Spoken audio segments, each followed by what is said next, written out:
It's time. It's time. Time to meet the women who make a living around fast cars. Hello, ladies. This is Women Take the Wheel. Sit down, strap in, and turn on all you got. Nikki Clark is taking you behind the scenes. You're ready to win. Let me tell you, these cars, they get up and go pretty good. Introducing you to women drivers, crew members, and fans of the racing world.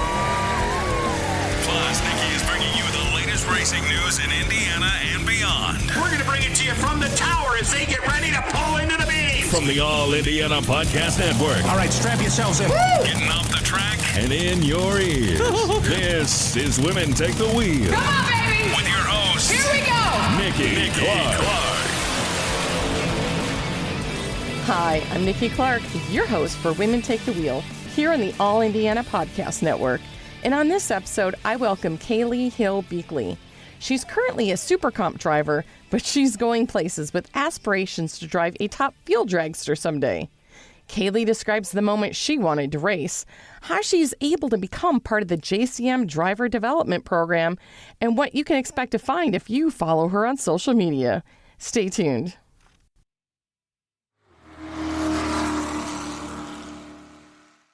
This is it. We've got an Amex Platinum Pro on our hands, ladies and gentlemen. We haven't seen anyone relax like this before in the Centurion Lounge. Is he connecting to complimentary Wi-Fi? Oh, my! Look at that! He is! And you will not believe where he's going next. The Amex dedicated card member entrance for the win! Unbelievable! When you get travel perks with Amex Platinum, you're part of the action. That's the powerful backing of American Express. Terms apply. Learn more at americanexpress.com/withAmex. When it comes to hiring, don't go searching for the one. Just meet your match with Indeed. If you need to hire, you need Indeed. Indeed is your matching and hiring platform with over 350 million global monthly visitors, according to Indeed data, and a matching engine that helps you find quality candidates fast. And listeners of this show will get a $75 sponsored job credit to get your jobs more visibility at Indeed.com/match. Just go to Indeed.com/match right now and support our show by saying you heard about Indeed on this podcast. Indeed.com/match. Terms and conditions apply. Need to hire? You need Indeed.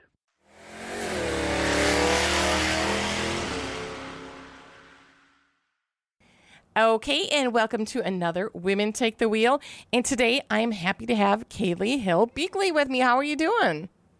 I'm doing good. How are you? I'm doing wonderful, wonderful. And Kayleigh is a super comp driver, but you've driven lots of other things and you've been doing this a while. So just give me a little background on you and when you started driving and the cars you've driven. Yeah, so I started in junior dragsters when I was 11 years old. I raced juniors until I was 17, and then after that, I moved up to stock eliminator. I drove a 1988 Fox Body Mustang for a few years. After that, I decided it was kind of time to move up, and when I partnered with JCM, we got me into Super Comp. Okay, and that's something I want to talk about because that is an incredible program.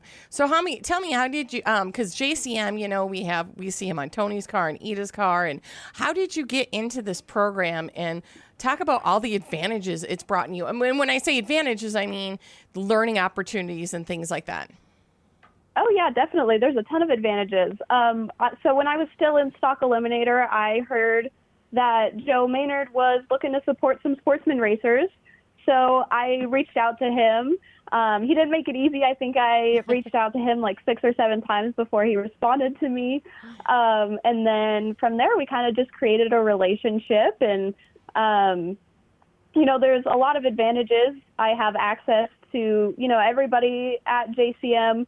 If I have questions, whether it's business related or driving related, I've had plenty of conversations with Tony Schumacher and with Ida. Even though she's new on the team, she's been helpful. So it's really nice to have more than just, money from a sponsor, but the resources are definitely very beneficial for a sportsman racer. Yeah, and we know Ida. We love Ida here. She's been on our podcast a couple times. And what's it like knowing that, you're part of a program with another woman? Because you don't see that often where you have a program or team that's got 2 women on it. Yeah, I think it's fantastic. Ida's a past champion, so it's great to get advice from her and learn from her. I'm very excited to see what she does in the States. Oh, so am I. Like I said, I know she starts a couple weeks in Brainerd, and she's gotten some seat time. I want to go watch her so bad, but I think I'll wait till Indy. But yeah. So now, is your family from racing, or is that how you discovered? Like, when was the moment where you're like, oh yeah, I want to do this? Yeah, so I remember, I think my parents took me to the racetrack at the first time when I was like somewhere around 5 years old, I want to say. And I remember we were standing there watching some racing, and they covered my ears. And the first time I heard race cars, I was so excited. I like shoved their hands off my ears. And from there, I kind of just fell in love with it. And then my dad's been racing on and off since high school. And so he decided to kind of get back into it. And he got my mom into it. And when they started racing full seasons and we were at the track like every single weekend, I was just super into it. And then when it came time for me to race a junior, the first time I went down the track, I was hooked. Oh, yeah. Oh, yeah. It's easy. That's what I was just telling somebody, like, today. I'm like, drag racing is one of those things where you go there and you get hooked. And then you go in a car, and then you're like, oh, now I'm full on in. Exactly. I don't know how anybody can get in a car and not want to do it over and over and over.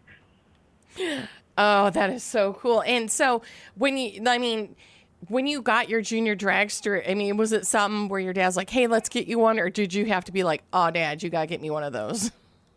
Yeah, we had talked about it for a little while. And then my parents sold a car, and they had a little bit of money left over, and they let me and my sister have the decision. Did we want to go racing, or did we want to take like a vacation to Disney World or something? And I think it took all of 2 minutes for us to decide we wanted the race car. It was not a very tough decision on our end. Wow. I'm like, for a kid to be like, pick, when you're given Disney World, make that pick. I'm like, dang. I'm like, you really wanted to do this? Because I'm like, I don't know. I'm a little Mickey Mouse freak. Yeah. Yeah. I've just been super interested in it since my parents started racing, and we just talked about it for a while. And when the time came, I could not pass it up. And now you used to call, because it's not there anymore, Bandemere, your home track? Yes. I love that track. I'm so sad it's gone. I'm sad it's gone. I only went there one time a year, so I'm assuming you guys got to be really sad that it's gone.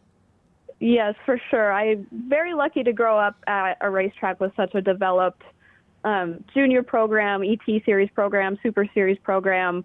It's taught me a lot to grow up at that racetrack. And I'm assuming that time you got to know the Bandemeres and kind of learned a little bit from them too? Oh, for sure. Yeah, they're such a great family. I got to know them too, and that he drives a jet car. I'm like, that's pretty cool.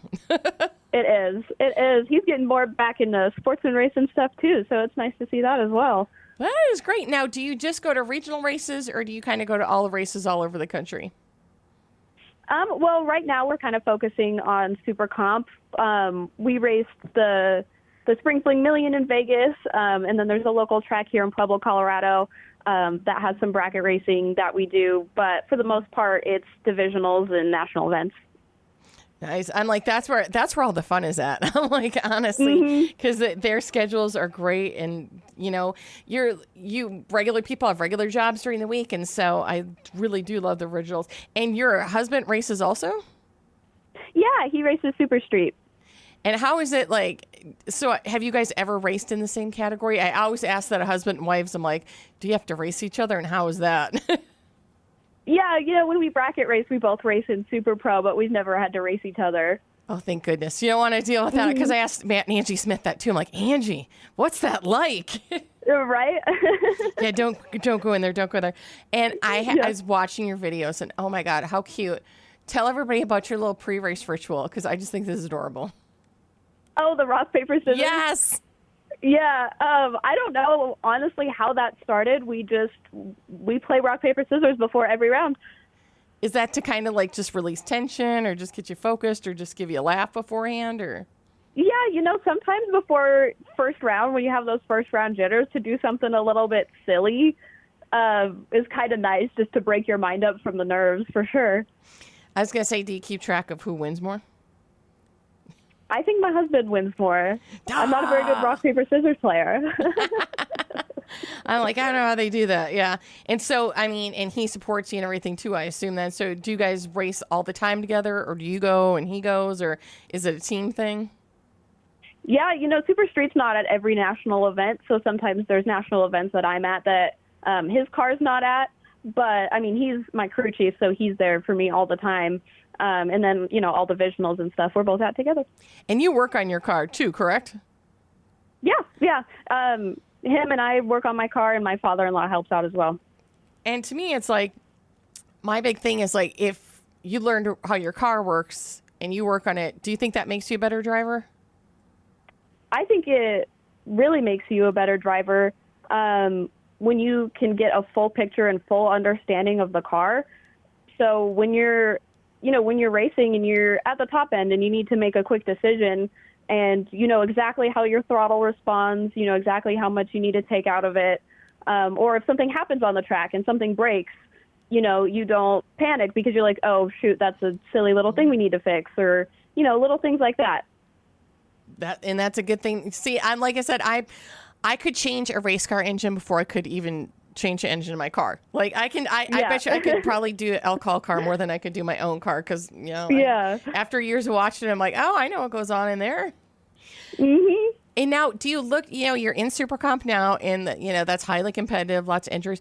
Do you look at moving up into other race cars? Like moving up to fuel or any alcohol or? Yeah, my ultimate goal is top fuel. I am trying to move up in the top dragster next year. Okay. That's good. And so this is what you want to do as career. Yes. Yep. And I'm so glad that Joe got you into it and that you could. And then I thought another thing I saw in one of your videos, because, first can we talk about how great your social media is? I'm so impressed by your social media and all the different stuff that you do. And it's so creative. How do you come up with those ideas to keep, interaction going on your social media? It's tough between, because this obviously isn't my profession yet. So between, regular work, regular life stuff, sometimes I have to sit down and know I'm going to sit and scroll through stuff for a couple hours and just take notes and come up with my own ideas. And hopefully I get some inspiration. And what do you do when you're not on the racetrack? When I'm not on the racetrack, I am an esthetician. So right now I'm a virtual esthetician for a skincare company. So I do consultations and kind of just customer service for them. Oh, that is fun. I saw your video because I'm like, okay, her makeup is really good. Thank you very much. And I love how you embrace too. I think one of yours was I used to not do the makeup thing at the track. And now you're like, forget that. I'm doing it. Yeah, it's a large part of self-expression. And I love that part of my morning. Sometimes it actually ends up being beneficial because I've noticed men will underestimate me based off of how I look. So sometimes it plays in my favor because, they'll think all they have to do is go green. And so, I'll be decent on the tree and they won't. And then I end up winning. So it works out sometimes. Nice. They always underestimate us. Always. And I looked at your another video too, which we talked about a little bit last week. We were messaging. I'm like that you're very open about your health and stuff like that. And you want to help other people who may have the same issues. So tell us a little bit about that, what you discovered about your health and what you want other people to know. Yeah, well, when I was 14, 15-ish, I ended up with some gallbladder issues. It took a while to figure out. And I got my gallbladder removed, so I still struggle with some issues from that. I also have some other health issues that have never been diagnosed, so I don't know technically what's wrong with me. But yeah, so sometimes at the racetrack it gets really tough, but it's what I really love to do, so the work is worth it. Yeah, I think I've had, my doctor asked me that too. He's like, well, does it prevent you from doing anything? I'm like, well, no, it's not going to stop me. I'm like, I'm going to do it, but it's not going to stop me. Yep. It does make it tougher, but it's not going to stop me. That's for sure. Yeah. It's just another challenge to overcome to get what you want. Exactly. And now, so tell us a little bit about your record too, on win-loss record. What were your best finishes and your best wins? Yeah, last year I was able to win a race at one of Vandermeer's big events, and I finished third in Super Comp points. The last race I had a chance for the championship, but it didn't work out. And then win-losses, I think I am 6 and 7, I believe. Good job. For final rounds. Yeah. Now, do you like to do the NHRA races better, or are you more like doing the flings and going for the big money type of races? Is there one you prefer more than the other?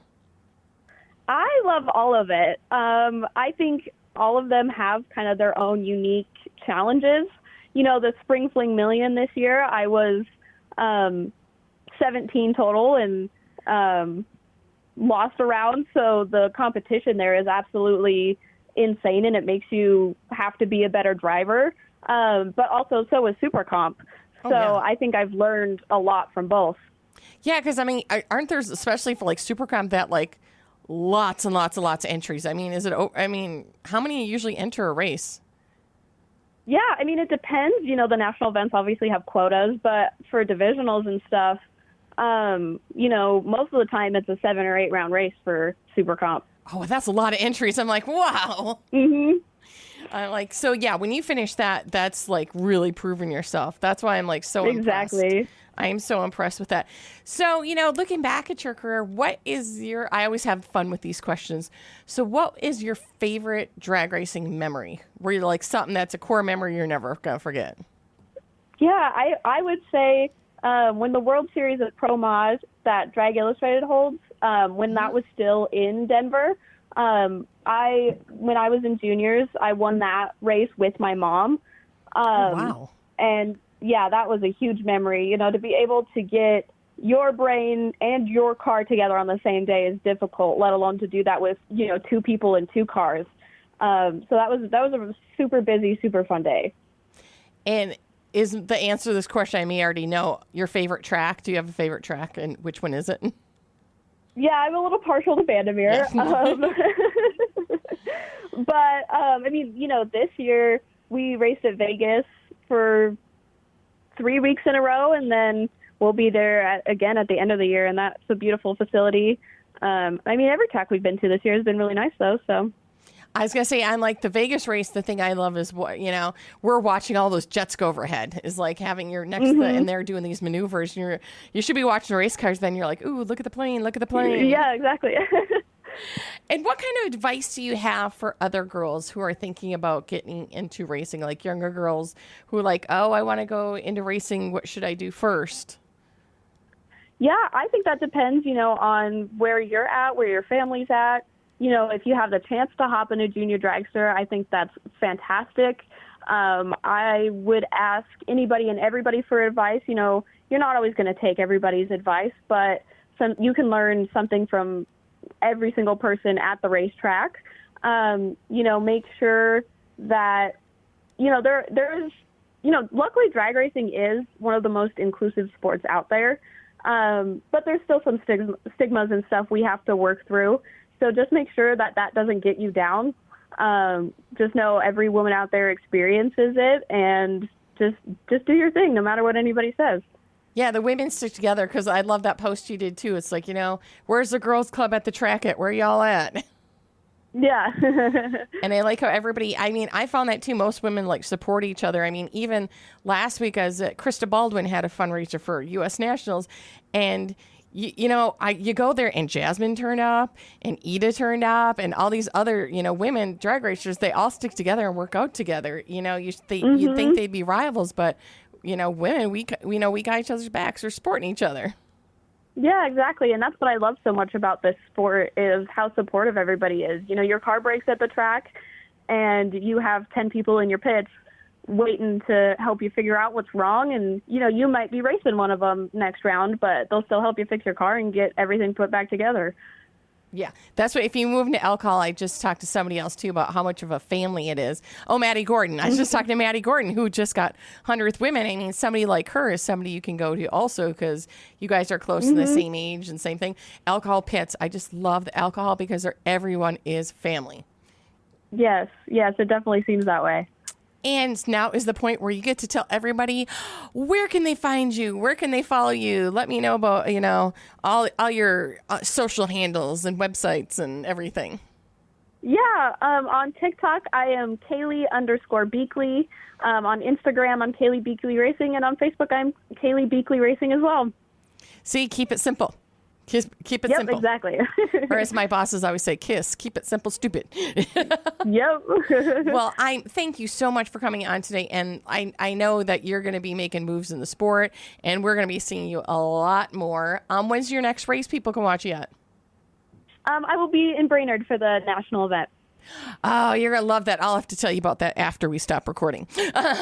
Because that's my home track. That's where I grew up. That's Ma Bandamere for you. I grew up at BR at all the points races. So thank you so much, and so much good luck at your next race. Yes, thank you so much for having me. It's great to talk to you.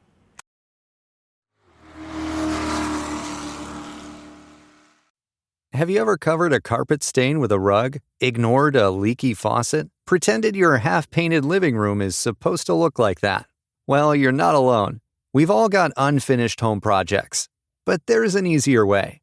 Thumbtack is the app that makes it easier to care for your home. Pull out your phone and in just a few taps, search, chat, and book highly rated pros right in your neighborhood. Download Thumbtack and start caring for your home the easier way. If you're waking up feeling like you could use a few more hours of sleep, the problem might be right underneath you. Better quality sleep comes with a better quality bed. And the Sleep Number Smart Bed uniquely contours to your head, neck, and shoulders for a more comfortable sleep. It's a total game changer. All night long, you can count on your Sleep Number Smart Bed to automatically respond and adjust to your movements so that you can sleep comfortably all night long, which feels amazing after a tough workout. You can even get personalized insights about your sleeping habits to help you sleep better. It's like having a coach for your best sleep. And now during Sleep Number's biggest sale of the year, save 50% on the Sleep Number Limited Edition Smart Bed, plus special financing for a limited time. Only at a Sleep Number store or sleepnumber.com. Sleep Number, official sleep and wellness partner of the NFL. See store for details.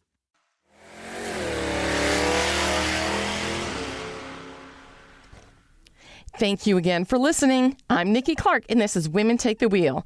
Be sure to connect and follow on Facebook when you search for Women Take the Wheel podcast. And be sure to follow and subscribe to this podcast right now on the All Indiana Podcast Network. From the All Indiana Podcast Network, this is Women Take the Wheel with Nikki Clark. Follow and subscribe to this podcast now and discover even more great podcasts on the All Indiana Podcast Network. Online at allindianapodcastnetwork.com. allindianapodcastnetwork.com.